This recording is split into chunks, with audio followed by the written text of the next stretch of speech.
I know we'll have others joining us, but let's get started because we do have a lot to cover today. Welcome back, everybody, from our holiday break. My name is Melissa Devlin. I am the Assistant Director at the Grand Families and Kinship Support Network at Generations United. I am going to put our website address in the chat in case you are fairly new to us, but we are a National Technical Assistance Center for those who are serving Grand Families and Kinship families. All of our technical assistance is free of charge, so you can request assistance on our website.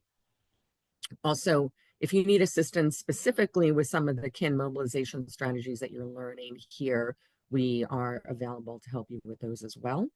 And I'll also put in the chat, all of our sessions have been cataloged on our website.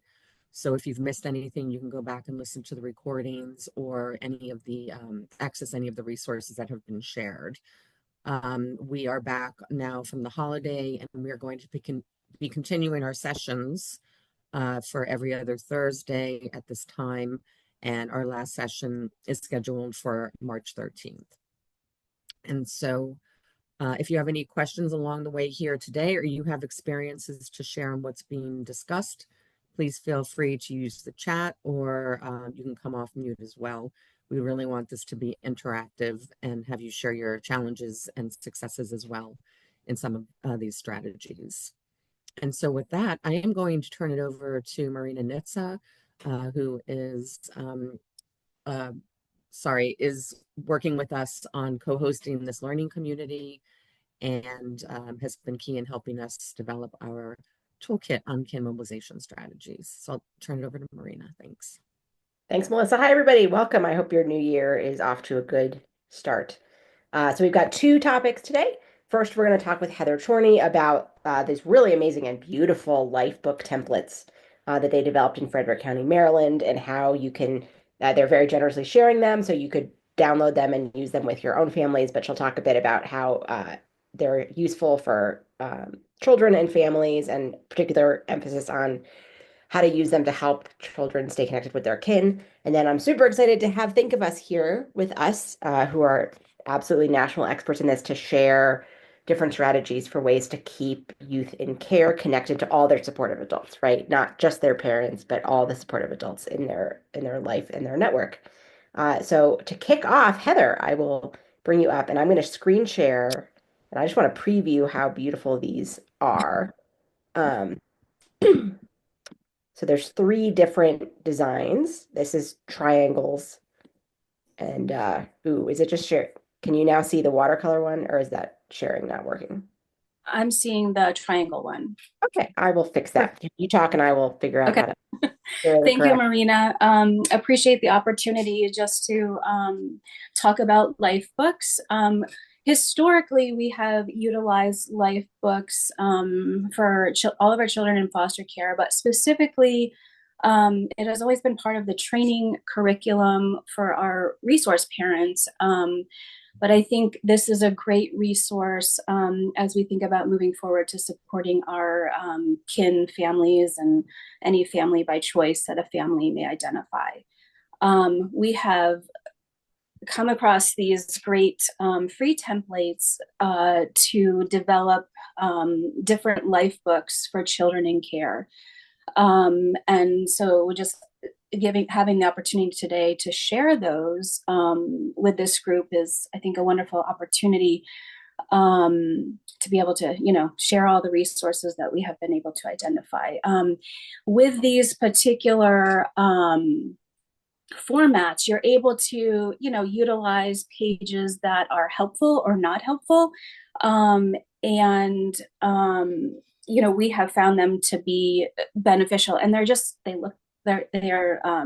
nice looking, and again, it's just a very important part of a child's story and their life story is to help them develop these life books. We have also utilized life boxes with our teenage older youth. They had seemed to prefer we have like these blank nice journals where they can write things in there, and also allows them the ability to post in photos and things like that.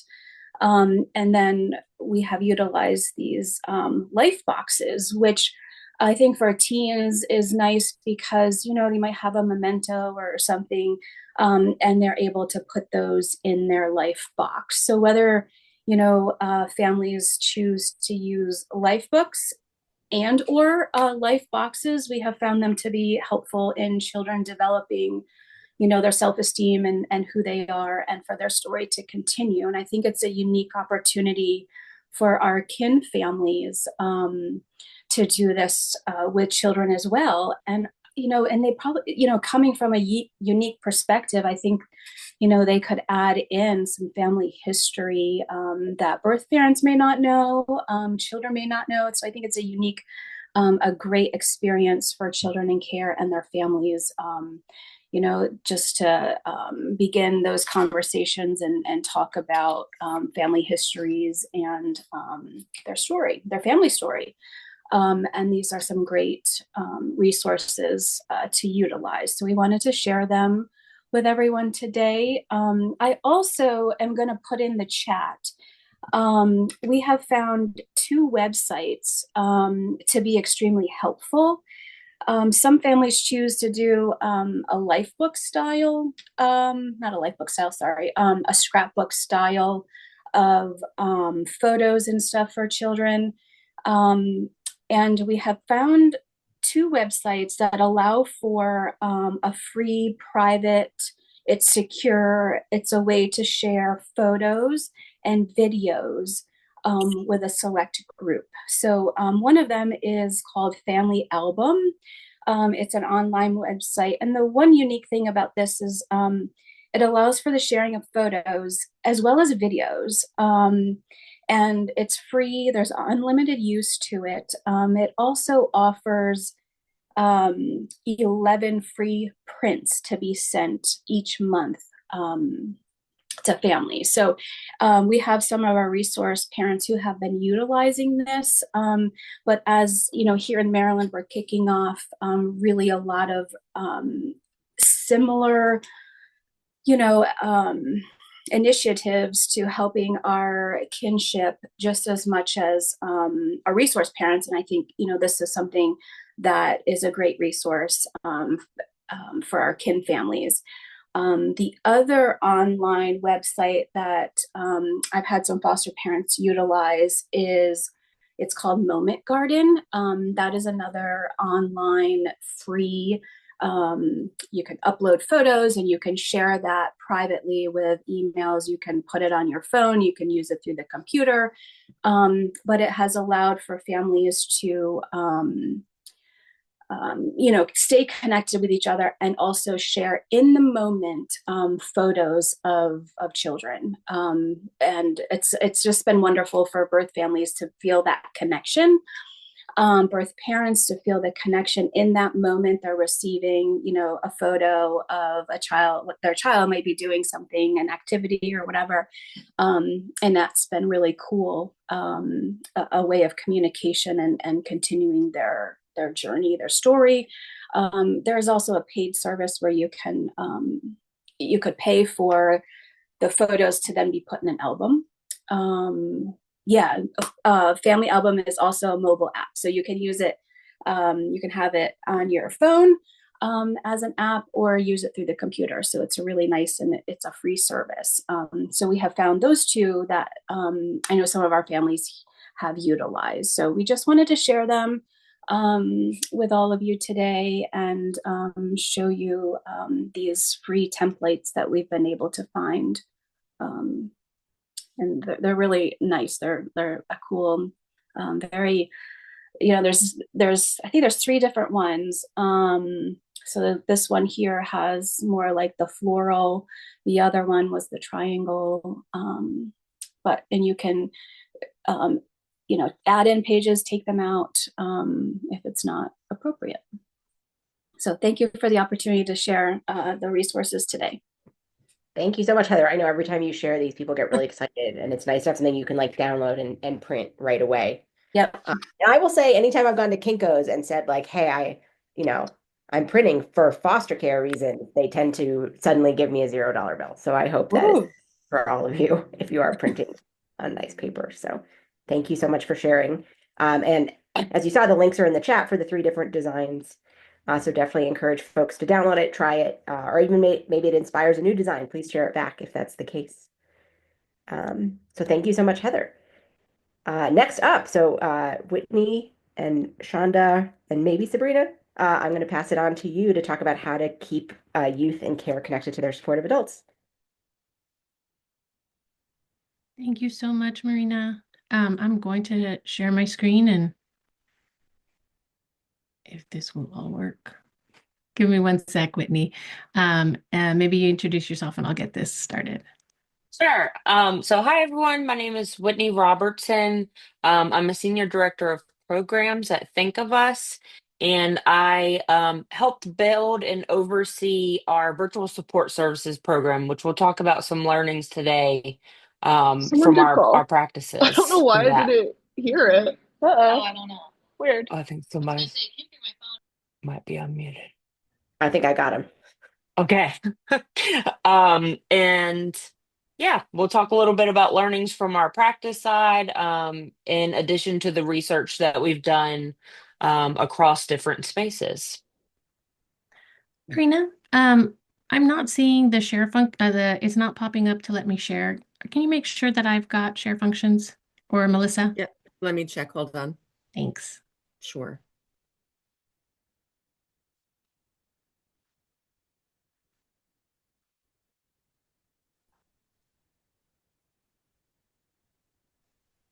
I just made you the host. See if you can do that now.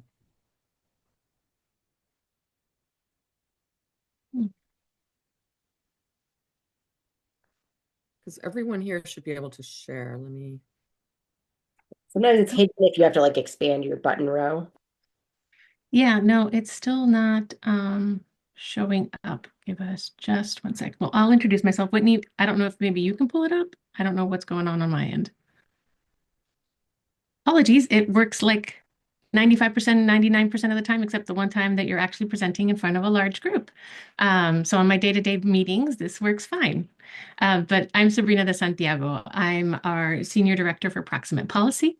And as Whitney mentioned, we're going to be sharing a little bit more about the things we've learned and really also highlighting what folks have learned about youth and how they view their relationships from our research and from our policy and our VSS practice. What are the things that are important to them as you build those relationships? And we're going to reinforce a lot of the trust building and the communication styles, because we found that you're not ever going to be able to get to a place in your relationship with youth where they are sharing those personal things, those things that they hold closest to them, if you haven't already established that relationship. There's no checklist we can give you that will, or magic question that will all of a sudden open the gates. It's that you've built that relationship. It's that you've been able to share trust with them, and then that flows from there. And as we get started, I want to ask all of you to hold something in your mind, a time when it really worked, that you connected with youth and they were open to sharing with you, because I think you're going to find that a lot of the things that we're talking about today, oops, can we go back, Whitney? Oh, thank you, Whitney. You're going to find that these are things that you know, but we want to name them and we want to talk about them as something that you can build into practice so that it becomes automatic and part of what you do with all of your cases. And so, as I said, this is a recurring finding from our deep research on one-on-ones to our surveys, the VSS practice. It is always that youth will not engage with staff on critical issues with first establishing trust on smaller things. But the system isn't designed to do that, right? There is no, hey, we got to know each other first. Nope, you are there sometimes on the toughest day of a youth's life, and you're trying to help them navigate it. So we're going to talk about how you can do a little bit of this very quickly and what are some of those techniques that and things that are important for youth to see in your practice so that they can build trust quickly. Next slide, please. So we know that youth crave connection. They are looking for that piece of belonging in all the different things that they are going through. But they are also, because they have experienced loss, incredibly protective of their relationships. They do not want to expose them to the system. They fear that they will lose people, right? There's the shame and the recriminations that they feel people will think of. What will people think of them when they know that they're in care or experiencing a child welfare need? And so one of the things, we had this one experience on our research team where they were going to be connecting people through a snowball method, right? So I interview you, you support by sending in some of your supportive adults. And in these interviews, the youth had shared really personal things, like they had opened up. At the end of the interview, we asked for those referrals. Not one of over a dozen of the youth spoke up with a name that they were willing to share. Not even after we told them it was compensated, and it was well compensated. And what we learned afterward is that there was several youth who that money would have made an incredible difference to in like helping pay the rent that month. Like they need their supportive adults needed that money. But because we hadn't, except for this one time, known them, they were not ready to have that. So think about that as you are asking youth in your practice, in your casework management, how about their relationships. That first time, you're probably not going to get any answers, but it's the consistency of asking that lets the youth know that you care about it, that it's something important, and that you'll get a little bit more information each time. So just a reminder not to be disheartened when they're like, yeah, no, nobody, no, thank you, I don't want to share. And then this is some of the things that youth have told us, that this is how they vet people. This is how they think about whether or not you're someone who is trustworthy. They really value realness and truth. They don't want people who are going to sugarcoat things. They don't want you to try and make things seem better, right? Like they know it's tough, especially older youth, right? Always be age appropriate. But the more real, the more honest you can be with youth, you're going to find that that has real results in building trust. Even when it's times of saying, that's not something that we can talk about. You can set those boundaries so long as you're direct about them and truthful about them. Avoiding default answers. As soon as they feel like you are reciting something from a manual, their brain they're like, okay, this person isn't even here with me right now. They do not care about me as a person. They do not care about what I am going through. I'm just a box that they are checking today. And then they really responded to when people share personal stories. It doesn't have to be personal stories. It's just about who you are as a person. You know, something that you share about your day, about where you are coming from, about what kind of person you are, especially if you share something with them like, you know, part of your identity, like I'm a Latina. So when I share parts of that with people, they're like, they get to know me better.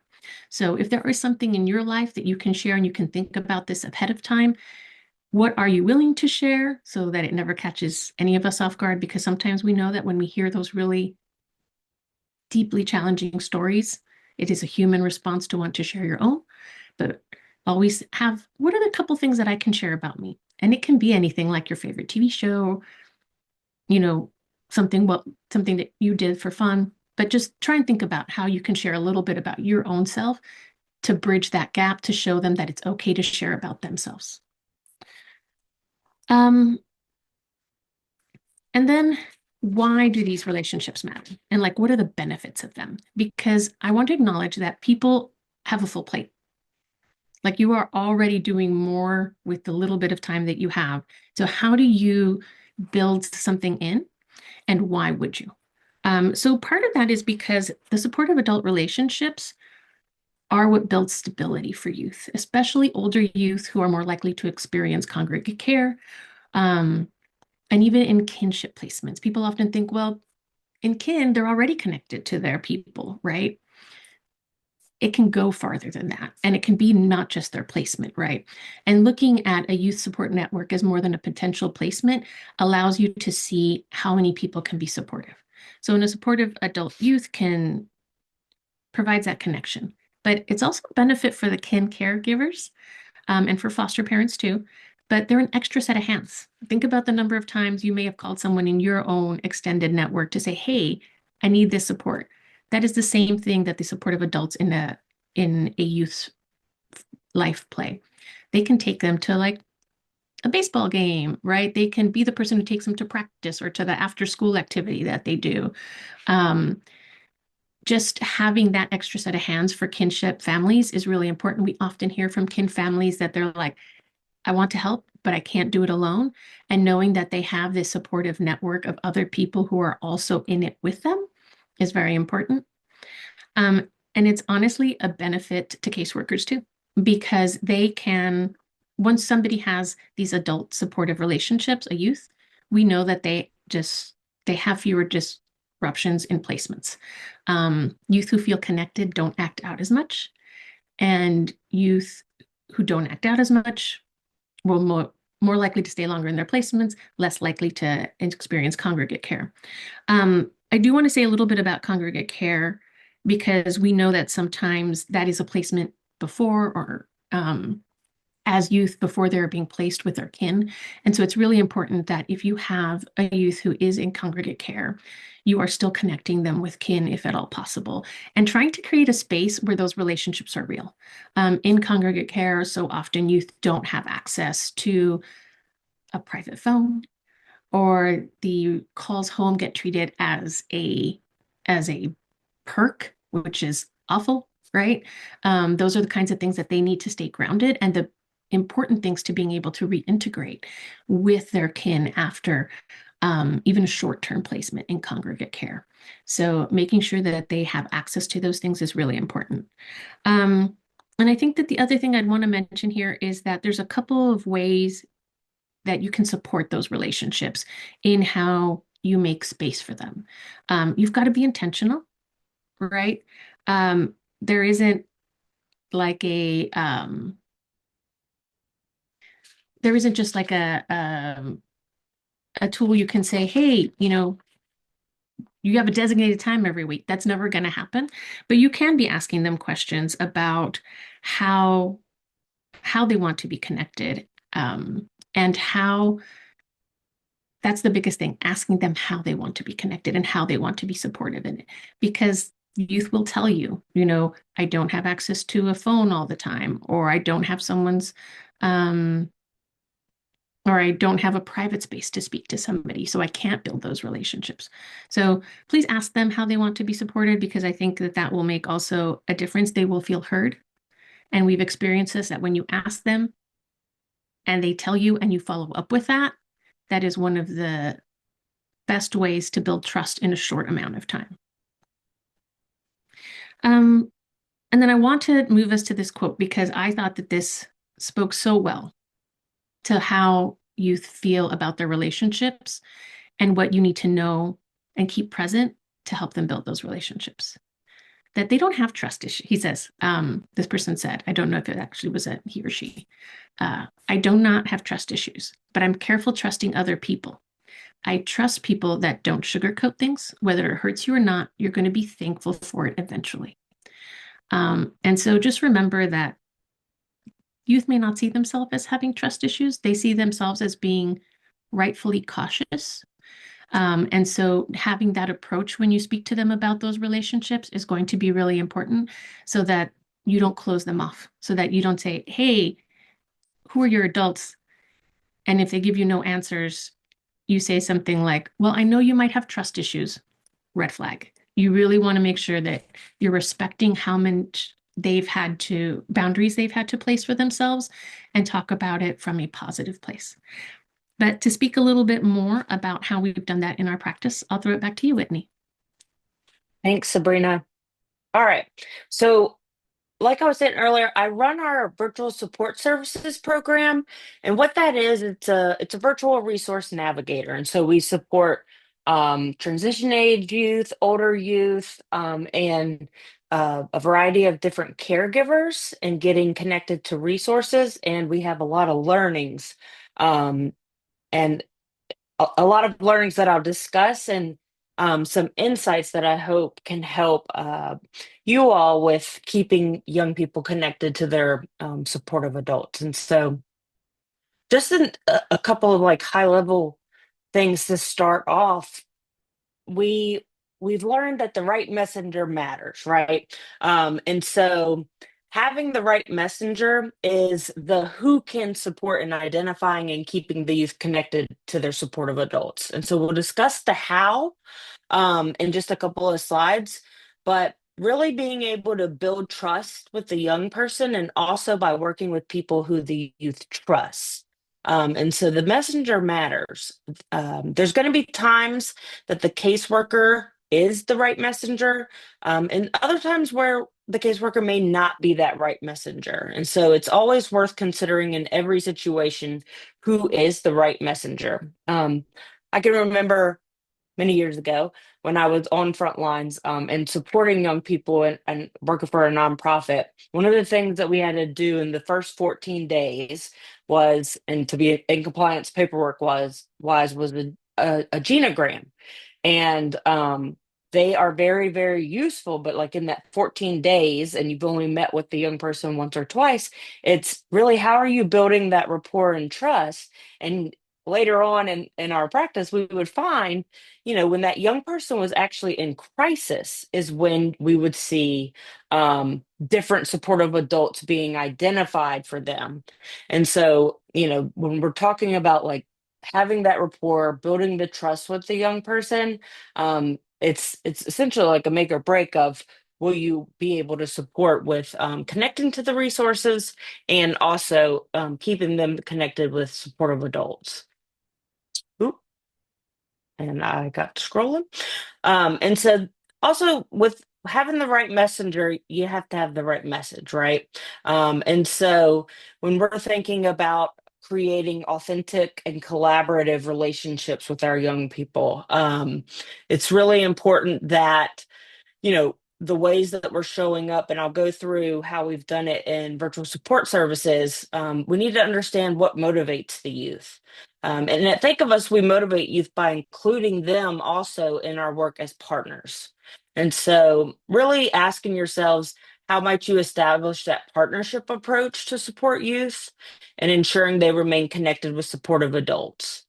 And we'll talk a little bit about how we've done that in BSS, but another thing is language matters. I know that we probably have all heard that in our work, but using accessible language, really asking more to the young person, who's important to you, who do you go to in emergency, who do you call if you're about to run out of food for you and your baby, who would you call, right?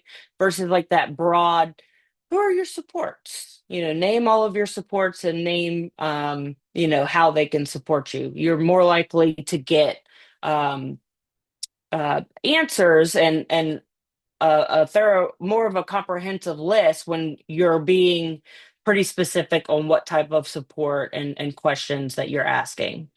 And then asking how the young person wants to be supported. Don't guess or assume. They will tell you if you've got that rapport and trust, they'll tell you and be open to what they say.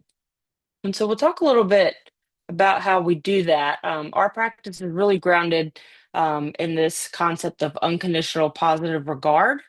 And so the core skills are listed out here, but by actively showing up and having authentic compassion, recognizing and adopting the attitude that the young person is doing the best that they can with the resources and tools that they have at the current moment, and remaining non-judgmental through acceptance. This may not feel like new information. I know that like for many of us, we've gone through different trainings on empathy and support and acceptance, but an unconditional positive regard, it really is a ongoing practice that we've seen support in having rapid rapport, because our service is all virtual. We have community responders who are supporting the young people and caregivers, all done virtually. And so to be able to foster trust, really practicing these approaches consistently, and not just not just with the young people. We've implemented it in our personal lives. We implement it as a team, how we show up for each other, so that it becomes more natural. So, how to build authentic relationships that are grounded in trust, collaboration, and empowerment. I think recognizing we all have our unconscious biases.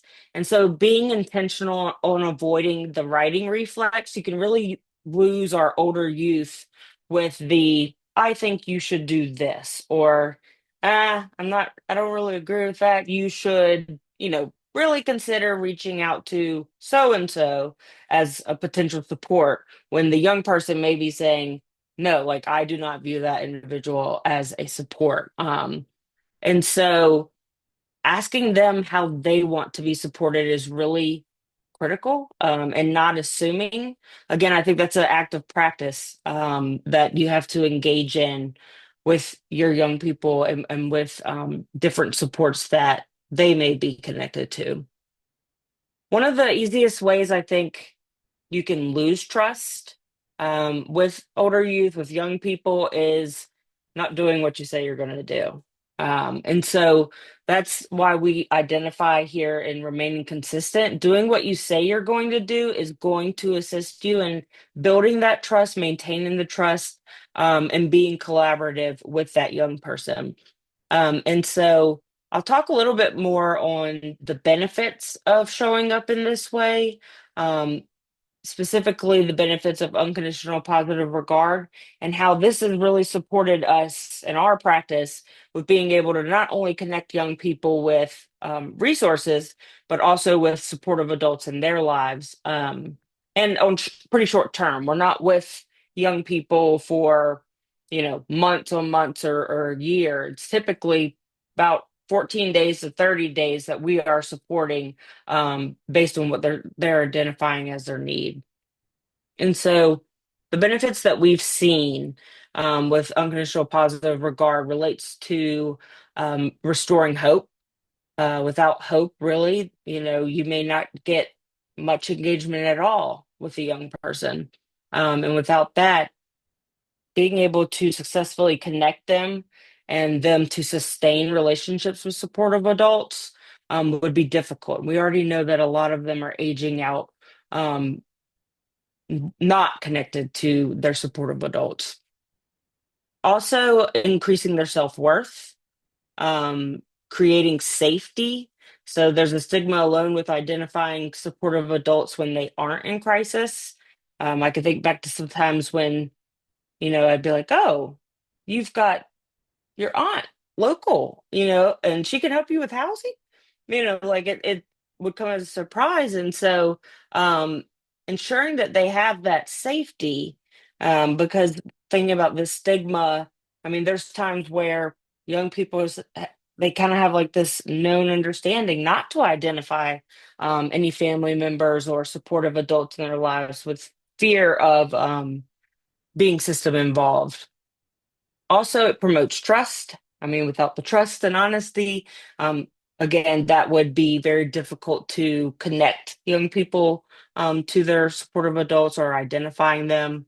And it increases their motivation. And so, really, when they feel safe, that's when that real change can occur. And without these, it would be difficult to have that trusting relationship with a young person identifies their supportive adults, or engages in support to get connected to their supportive adults.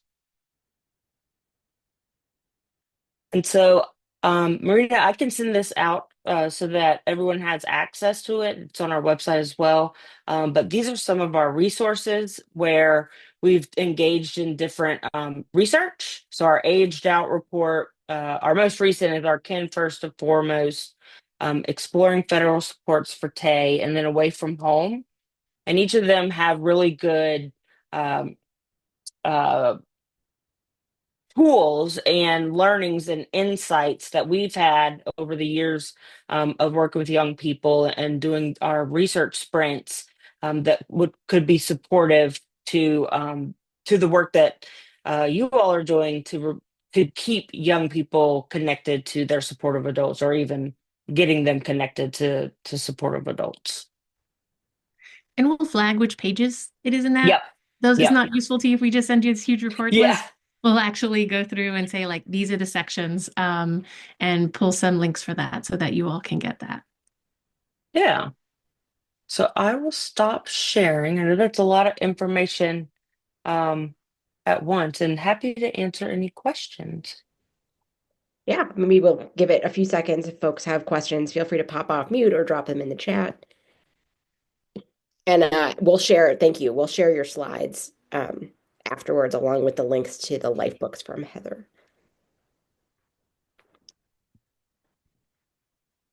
Going once, going twice. Any questions?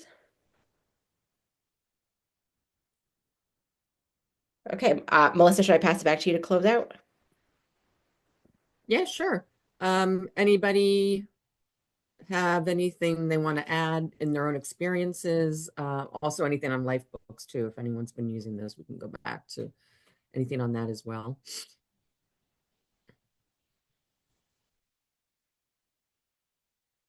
Hi. Yeah. Crew coming Okay. back from the, sorry.